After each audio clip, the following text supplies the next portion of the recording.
My husband was raised Jewish and I was raised Methodist. And our kids have been raised Christian, Buddhist, and Jewish. And when I'm asked, what is my religion? Well, I often say a word that I made up, I'm inclusiastic. And people say, what does that mean? And I say, I include everybody. I grew up traveling because my father was an engineer, and we moved almost every year of my life. I was born in Idaho, but lived in Oregon, Washington, California, Michigan, Florida, Belgium, and Italy. And then I moved to New York at age 20. Change is not scary to me. I learned early on to embrace and accept different cultures and lifestyles. And I was exposed to people of many different backgrounds. And I feel very fortunate for these experiences because they define who I really am today. It may seem that when I say inclusiastic, it means that I am tolerant of other religions. But to be tolerant just means to tolerate. To merely tolerate something is to put up with it or to endure its existence. But to me, inclusiastic means that I am not tolerant of other religions. I celebrate them. I embrace them. At the basis of all religions, there are undeniable similarities. There is a philosophy of spirituality that views each of the world's religious traditions as sharing a single metaphysical truth or origin. And this is called Perennial Philosophy. The British writer Aldous Huxley wrote a book about it, and it's called The Perennial Philosophy, and he wrote that in 1945, which is a comparative study of mysticism. In this book, he presents the highest common factor of all theologies in an attempt to show that they are essentially the same at the core. It is a human nature to try to find similarities or things in common in order to better understand something outside our own scope of knowledge. Perennial philosophy does not claim that all religions or spiritual traditions are the same, but rather that the human search for truth is perennial. Many religiously tolerant people invoke the perennial wisdom philosophy as a reason for their tolerance. When doing so, they interpret the perennial philosophy as a way to connect different and opposing philosophies to one underlying idea of faith. Or they see it as a philosophy that claims that there is a single common religious principle behind all the world's religions. However, the idea that religions are essentially the same is not the crux of perennial philosophy. It is not meant to be used as a way of comparing or combining religions. Perennial philosophy does not claim that all religions or spiritual traditions are the same. Rather, that the human search for truth is perennial and is a common human condition of different people of diverse beliefs and in diverse circumstances. The basis of perennial philosophy is the common search for truth, which is not restricted to only one religion or to religion at all. For example, the search for truth is also embodied in science.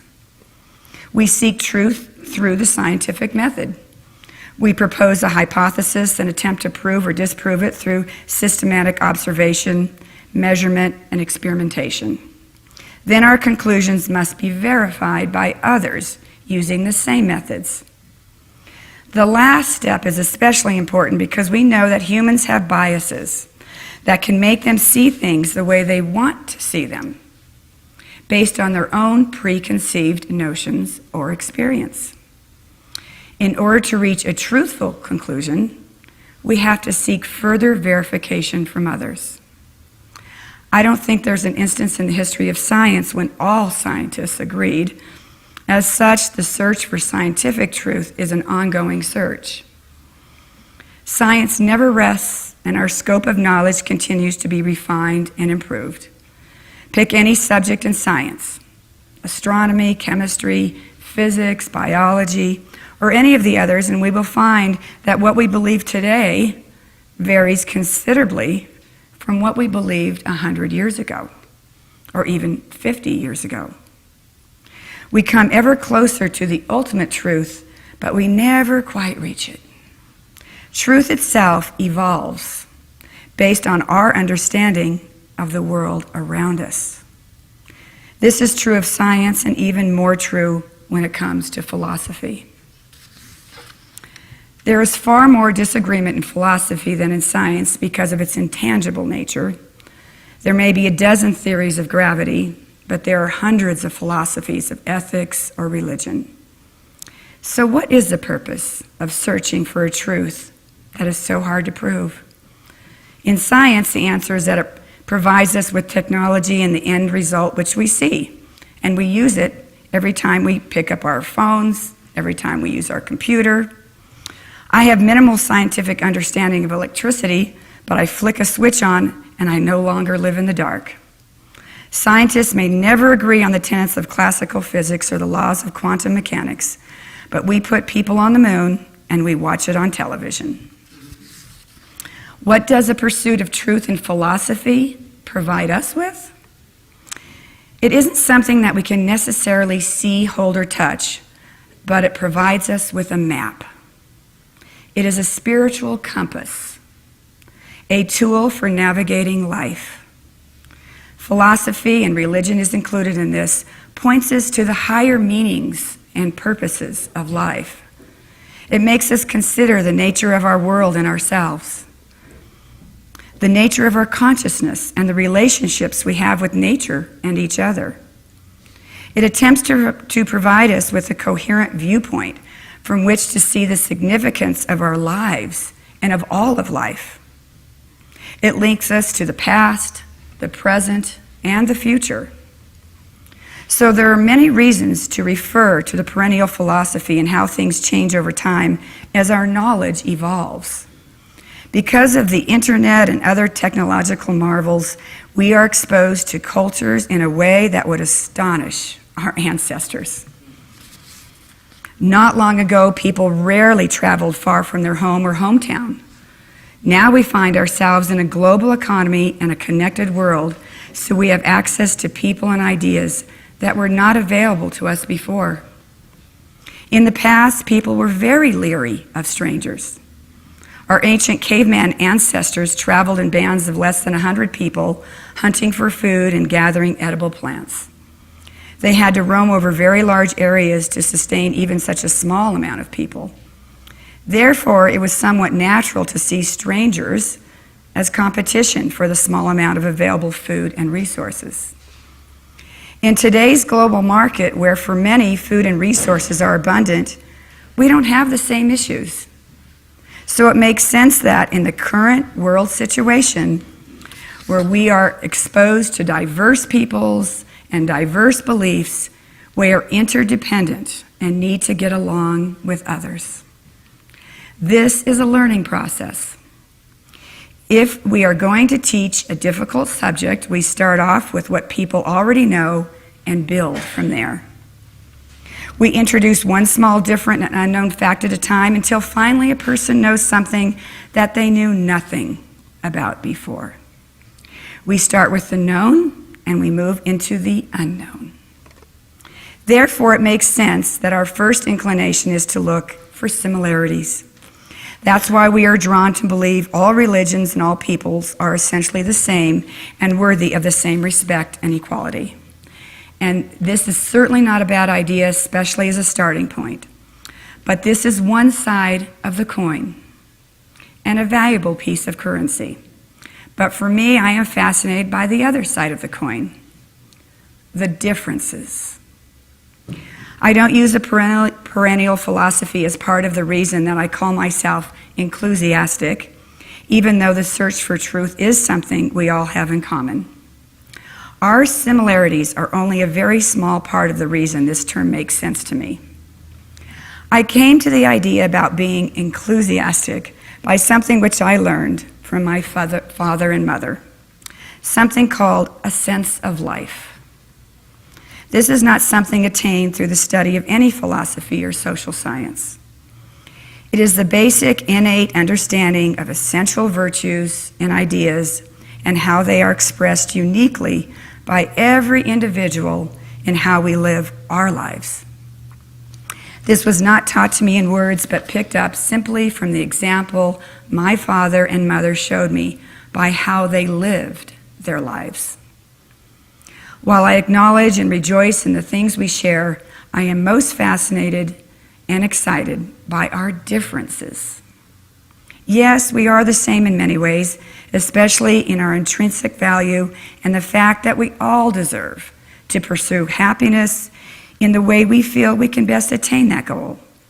But every human being is still undeniably unique, regardless of the things we share, and that is fascinating to me. Human beings are not only different from one another, they are different from all other animals. Most animals are born with certain instincts. Nobody has to tell a robin to live in the trees or how to build a nest, and nobody has to tell any animal in the wild what they should eat. But for humans, these are learned behaviors. We don't all live in the same kind of structures.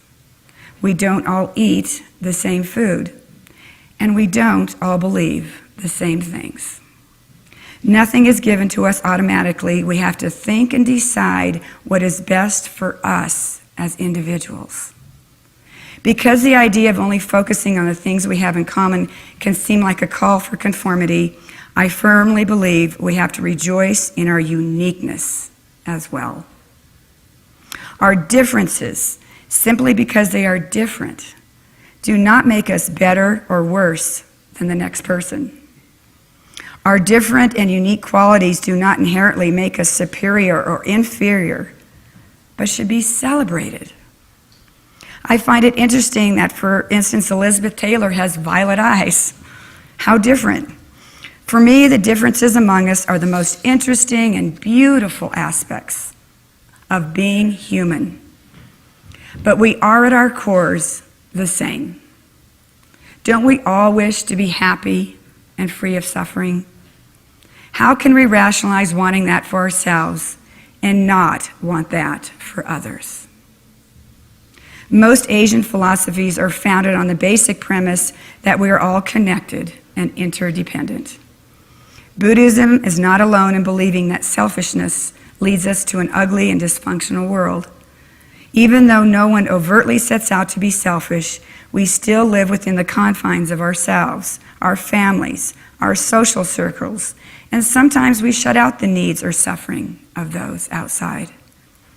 Even if we cannot see someone else's suffering firsthand, we can still wish for them to be free of suffering, just as we wish for ourselves. Equanimity means treating all people the same way with impartiality.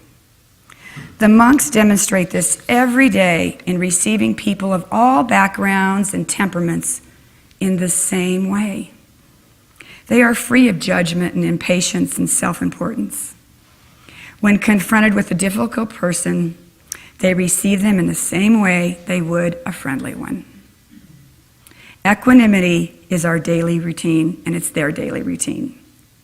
The essence of equanimity is impartiality, which enables the meaningful practice of loving kindness and compassion and empathetic joy. When we practice equanimity, we are wishing for all sentient beings to be free of the causes of suffering and unhappiness, knowing that it is not possible unless we are all freed from the afflictions of the mind. You may remember I told the story of the pencil, which showed that it takes hundreds of people from all over the world with different nationalities, religions, politics, and beliefs to make a pencil that you can buy anywhere for a few cents. This is only one example of how diversity is a keystone for providing the components for a rich, full, and rewarding life. Every person has a story, literally. Every person knows something that you do not know, and that will make our lives richer. There are over 130 million books in the world right now crammed with information containing different opinions, perspectives, and philosophies. No one person can hold all this knowledge. Therefore, those holding different scopes of knowledge from ourselves can impart the most knowledge to us. So I don't just tolerate different religions and ideas being an inclusiastic. I try to celebrate them. Because every religion, every idea, anything different than I ever learn about or come in contact with adds infinitely to my life. Only by going outside our immediate circle of knowledge and comfort zones can we broaden them. I absolutely am captivated by the diversity of life on Earth, which obviously does not stop with only humans. There are more than 1.5 million species that we know of on Earth, and many waiting to be discovered. And there are around 500,000 species of plants alone. And even beyond living things, there are an infinite number of places and things to see that will enrich our lives and that of our children, friends, and family. In this current environment where divisiveness can be found in our media, politics, and global affairs, it is especially important to approach other people with different opinions with equanimity. There is nothing to fear but fear itself. When we embrace people and circumstances outside our comfort zones, we grow and evolve as a person. Joy and pain are created by us, but with a just like me attitude, we can train our hearts and minds to be inclusive, realizing that everyone wants to be happy, healthy, and free from suffering.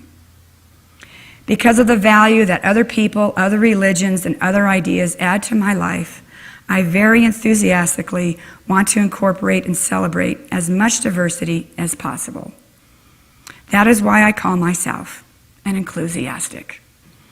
And with open hearts and open minds, we can all be inclusiastics, trusting that divine love and spirit will give us strength and support to open our hearts, our minds to diversity and inclusivity.